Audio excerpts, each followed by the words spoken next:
Bonjour, c'est Christian Junot avec vous et aujourd'hui j'ai envie de faire une vidéo qui parle de Noël, les cadeaux et tout ce qui va autour.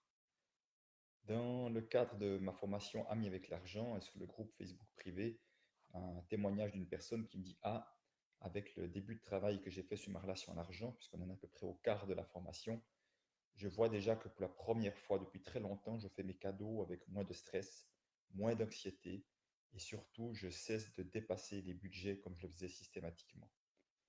Et ça m'a donné justement l'envie de parler un peu de tout ça parce que je vois qu'il y a beaucoup de choses qui se jouent au moment de ces fêtes. Alors, au moment où on achète des cadeaux de Noël, euh, parfois, certains d'entre nous peuvent être comme prisonniers de manières de faire que d'autres ont décidé et d'autres ont décidé à qui on fait des cadeaux, quel genre de prix il se fait pour des cadeaux, et que parfois on peut se sentir donc pris dans un système dans lequel il est difficile d'en sortir. Difficile d'en sortir parce que si j'ai envie de faire autrement, quelque chose qui me paraît plus juste, parfois il y a la peur du regard des autres. Que vont penser les autres si moi je fais des cadeaux plus simples, je fais des cadeaux moins coûteux, je fais des cadeaux peut-être que j'ai fait moi-même, plutôt que des habits de marque, plutôt que des choses plus prestigieuses. Et ça me paraît important aujourd'hui de se positionner, de se dire, mais au fond, là, de moi à moi, si je me mets en lien avec ces fêtes de Noël, comment est-ce que j'aurais envie de procéder? Quel genre de cadeau j'aurais envie d'offrir? Est-ce que j'ai vraiment envie d'offrir des cadeaux? Et à quoi ils ressembleraient?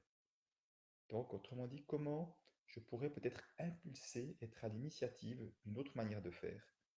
Comment est-ce que je pourrais accueillir peut-être le fait que ma manière de faire sera nouvelle, ne plaira pas à tout le monde, et peut-être je serais même vu bizarrement, mais au moins je me serais respecté. Il y a tellement d'argent qui se dépense à Noël. J'ai souvent Noël, je l'ai vu une année parce que nous étions plein là-dedans dans ces échanges de cadeaux plus ou moins coûteux, mais une course, une frénésie à trouver les bons cadeaux et une frénésie dans des magasins déjà bondés. Donc stress et anxiété inutiles. Et je me disais, mais finalement, c'est quoi? Ce n'est qu'un échange d'argent. Je t'achète pour X centaines de francs pour toi, des enfants, etc. Qui m'achète pour le plus ou moins le même montant en retour? Est-ce vraiment nécessaire? Alors, je ne suis pas encore une fois contre les cadeaux, je ne suis pas juste contre le fait de faire plaisir, mais vraiment de sentir qu'est-ce qui est juste et quel est le sens que l'on donne à cette fête. Est-ce que la fête de Noël est une fête des cadeaux?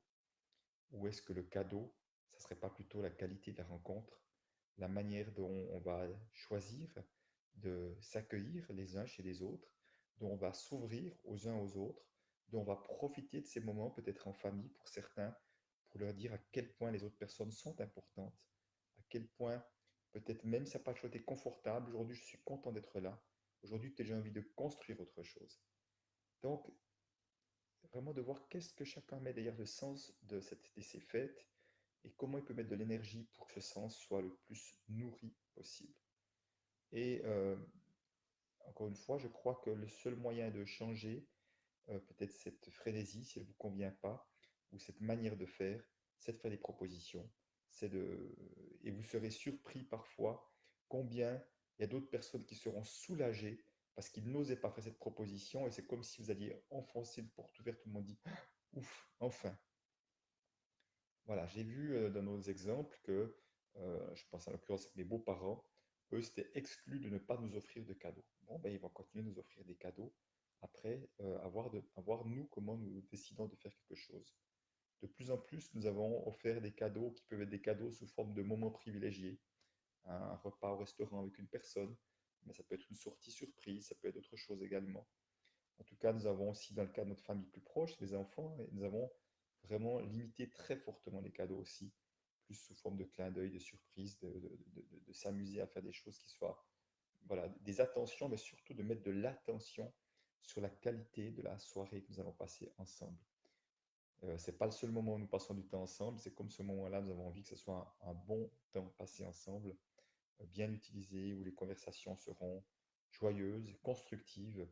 Et voilà, donc mettons attention là-dessus. Mais encore une fois, ça n'a pas toujours été comme ça. Donc, regardez, questionnez-vous, questionnez les autres. N'hésitez pas peut-être à poser la question si la manière de faire convient vraiment aux autres ou ce sont juste des habitudes qui s'accumulent année après année et que tout le monde, certains nombre de personnes croient que c'est normal, que c'est comme ça que ça se passe. parce qu'ils n'ont jamais vu d'autres exemples que ça. Voilà, moi j'aimerais pas qu'effectivement que Noël soit juste la fête du business, la fête du commerce. Euh, et aussi, il y a des cadeaux qui peuvent être utiles, qu'il y a des cadeaux, puisque j'aime bien dire que l'argent est un bulletin de vote. En achetant certaines formes de cadeaux, nous encourageons certaines initiatives, nous encourageons certaines entreprises, nous encourageons certains mouvements ou autres en achetant quelque chose. C'est leur donner c'est comme un signal qu'on leur donne, nous aimons ce que vous faites et nous avons envie que vous continuiez. Donc ça peut aussi donner du sens à son argent en achetant ces cadeaux utiles et en encourageant ceux qui nous semblent avoir des valeurs qui sont proches des nôtres. Voilà, si ça vous parle ou si vous avez envie de partager comment vous vous y prenez, n'hésitez pas en tout cas à mettre des commentaires pour que nous puissions effectivement partager nos bonnes pratiques, j'ai envie de dire en tout cas les manières qui nous conviennent. Moi, une chose que j'aime dans la fête de Noël avec mes enfants et mes deux petites filles, c'est que nous prenons toujours un temps où nous allons décorer un sapin dans la forêt.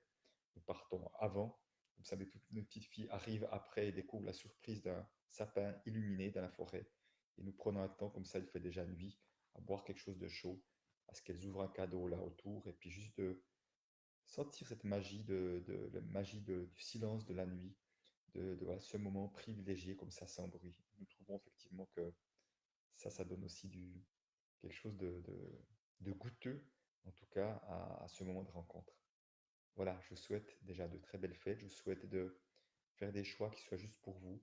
Je vous souhaite de vivre ces moments d'achat éventuels de manière sereine, tranquille et dans la joie de ce que vous avez envie d'offrir plutôt que dans une forme d'obligation. À bientôt.